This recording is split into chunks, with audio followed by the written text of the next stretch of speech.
Bonjour à tous, nous nous retrouvons aujourd'hui pour une nouvelle émission qui porte sur la notion de société de la connaissance.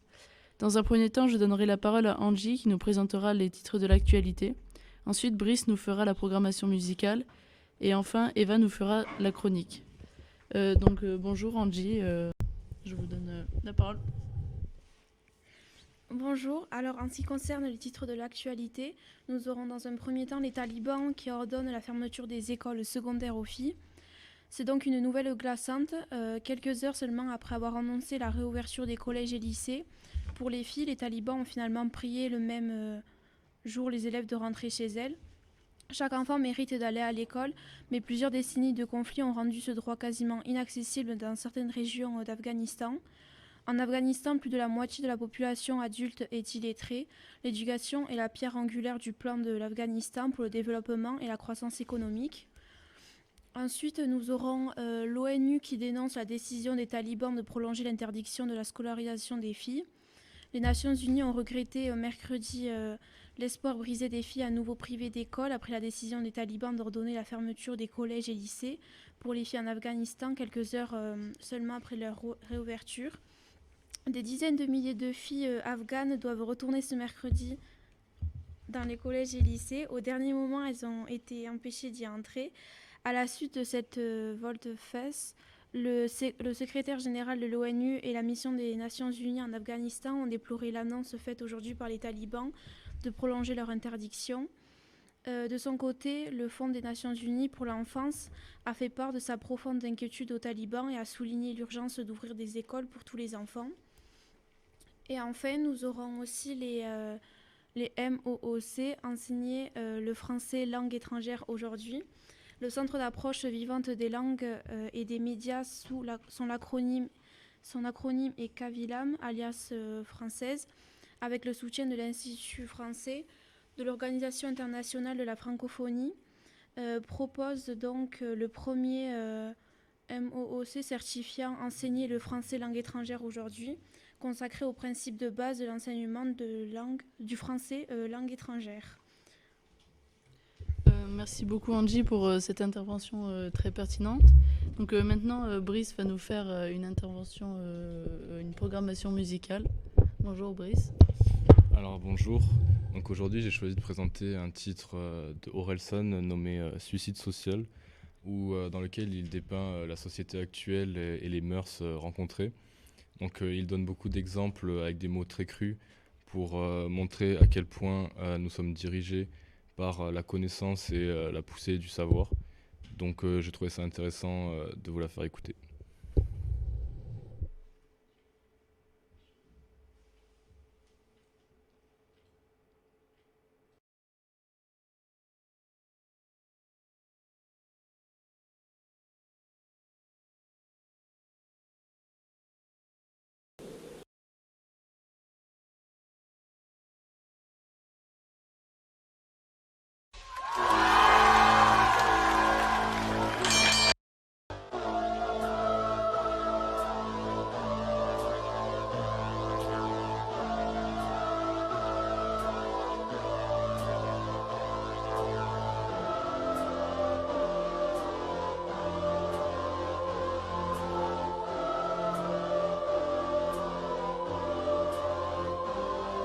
Aujourd'hui sera le dernier jour de mon existence. La dernière fois que je ferme les yeux, mon dernier silence. J'ai longtemps cherché la solution à ces nuisances. Ça m'apparaît maintenant comme une évidence. Fini d'être une photocopie, fini la monotonie, la lobotomie. Aujourd'hui, je mettrai ni ma chemise ni ma cravate. J'irai pas jusqu'au travail, je donnerai pas la patte. Adieu les employés de bureau et leur vie bien rangée. Si tu pouvais rater la tienne, ça les arrangerait. Ça prendrait un peu de place dans leur cerveau étriqué. Ça les conforterait dans leur médiocrité. Adieu les représentants grassouillés qui boivent jamais d'eau comme s'ils voulaient pas se mouiller. Les commerciaux qui sentent l'aftershave et cassoulet. Mais de la mayonnaise sur leur mallette, ils se la boufferaient. Adieu, adieu les vieux comptables séniles débiles. Adieu les secrétaires débiles et leurs discussions stériles. Adieu les jeunes cadres fraîchement diplômés qu'empileraient les cadavres pour arriver jusqu'au sommet. Adieu tous ces grands PDG. Essaie d'ouvrir ton parachute doré quand tu te fais défenestrer. Ils font leur beurre sur des salariés désespérés et jouent les vierges effarouchés quand ils se font séquestrer. Tous ces fils de quelqu'un, ces fils d'une pute snob qui partagent les 3/4 des richesses du globe. Adieu ces petits patrons, ces beaux femmes bourgeoisés qui grattent les RTT pour payer leurs vacances d'été. Adieu les ouvriers, ces produits périmés. C'est la loi du marché mon pote, t'es bon qu'à te faire virer. Ça t'empêchera d'engraisser ta gamine affreuse qui se fera sauter par un pompier qui va finir coiffeuse. Adieu la campagne et ses familles crasseuses, proches du port au point d'attraper la fièvre rapteuse. Toutes ces vieilles, ces commères qui se bouffent entre elles, ces vieux radins et leurs économies de bout de chandelle. Adieu cette France profonde, profondément stupide, cupide, inutile, putride. C'est fini, vous êtes en retard.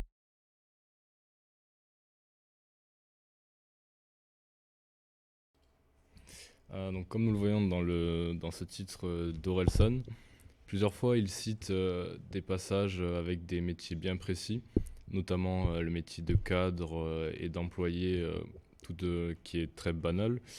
Et ça nous rapporte avec la direction par objectif de Peter Drucker. Donc c'est-à-dire que nous sommes conditionnés tout simplement à pousser l'employé à avoir des objectifs toujours plus, quitte à enlever le côté humanitaire de la personne.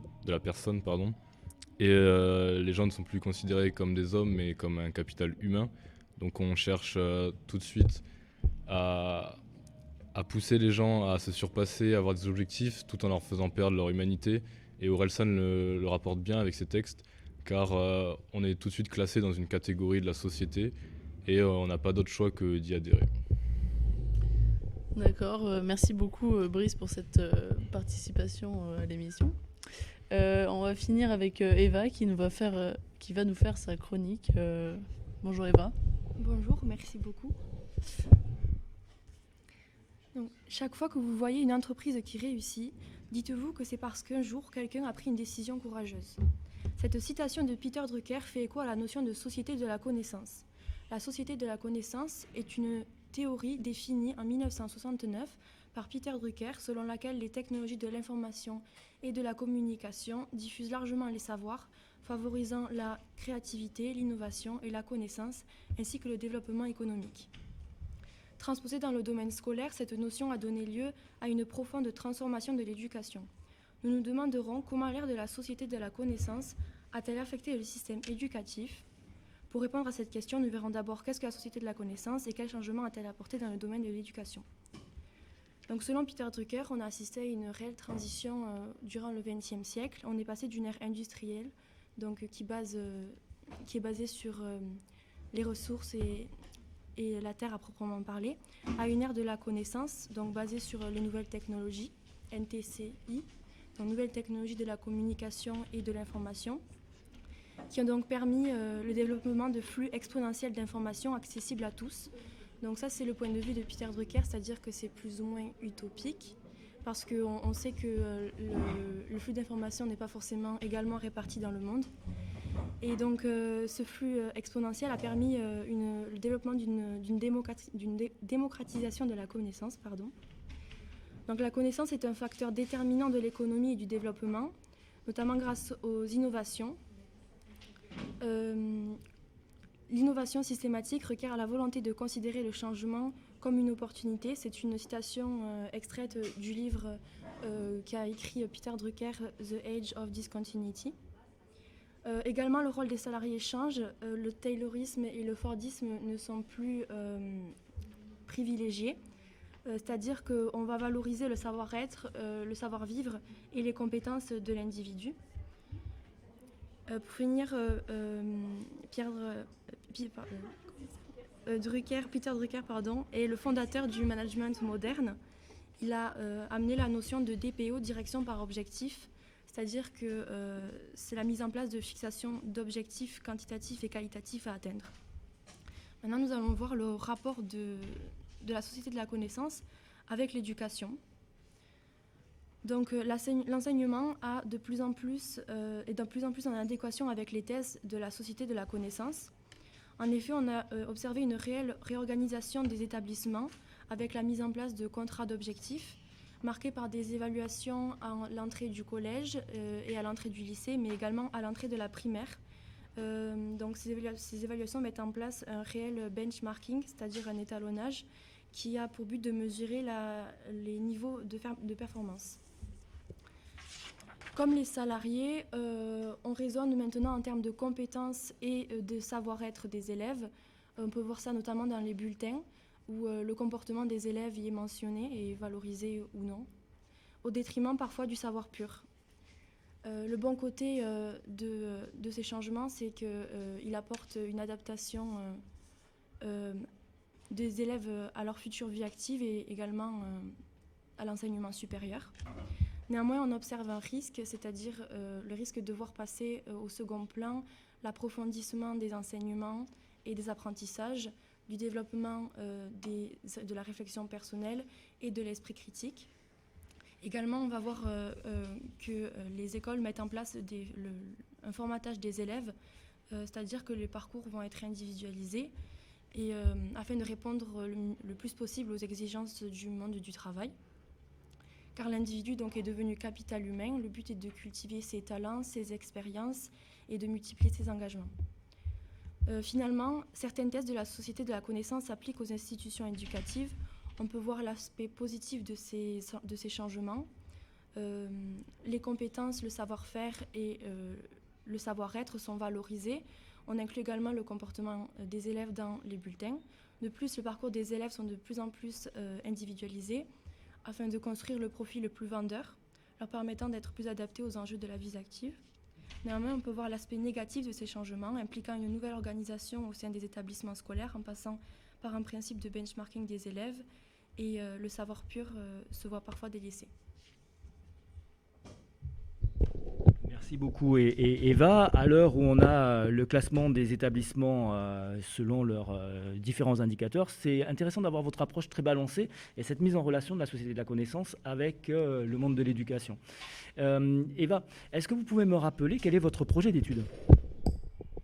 Alors mon principal projet d'études reste le droit ou l'administration, la licence d'administration économique et sociale. Si vous travaillez à la suite d'une licence en administration économique et sociale, vous risquez de travailler dans le monde de l'entreprise. Pensez-vous que vous serez confronté un jour aux applications des théories de la société de la connaissance dans le monde de l'entreprise ? Oui, c'est même quasiment sûr. Mon principal but étant de faire la licence en AES, donc administration économique et sociale. Déjà, on va parler de la société de la connaissance dans le programme de l'année et je me verrai forcément confrontée à ce genre d'enjeux plus tard dans ma vie active.